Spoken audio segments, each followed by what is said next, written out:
उष्णतेचा कहर आणि त्यामुळे तापमानात झालेली प्रचंड वाढ, त्याचबरोबर इंधन दरवाढ याचा फटका जो आहे तो भाजीपाल्याच्या दरांवरती झालेला पाहायला मिळतोय। मी सध्या वाशी येथील APMC भाजीपाला मार्केटमध्ये आहे आणि या ठिकाणी पाहतोय की भाजीपाल्याचे जे दर आहेत ते तब्बल 50% कुठेतरी वाढलेले पाहायला मिळत आहेत। तर एकूणच आपण पाहिलं की काही दिवसांपूर्वीच दरवाढ जी आहे ती झाली होती।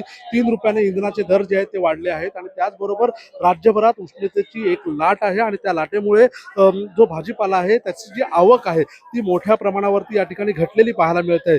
आवक घटलेली आहे, मात्र मालाला उठाव चांगल्या प्रकारे असल्या कारणाने मागणी जास्त असल्या कारणाने हा जो दर आहे ती वाढलेली या ठिकाणी पाहायला मिळत आहे। एकूणच भाजीपाला मार्केटमध्ये फरसबी, वाटाणा, भुईमुगा, शेंगा, वालवड, सुरण, घेवडा या भाज्या, त्याचबरोबर पालेभाज्यांमध्ये मेथी, कोथिंबीर, पालक आणि मुळा या पालेभाज्यांचे दर आपल्याला वाढलेले पाहायला मिळत आहेत आणि अशाच प्रकारे हे चढे दर काही दिवस अशाच प्रकारे राहण्याची शक्यता जी आहे ती वर्तवण्यात येत असून ग्राहकांना यामुळे काही दिवस खिशाला कुठेतरी चटका लागण्याची जी शक्यता आहे ती निर्माण झालेली आहे।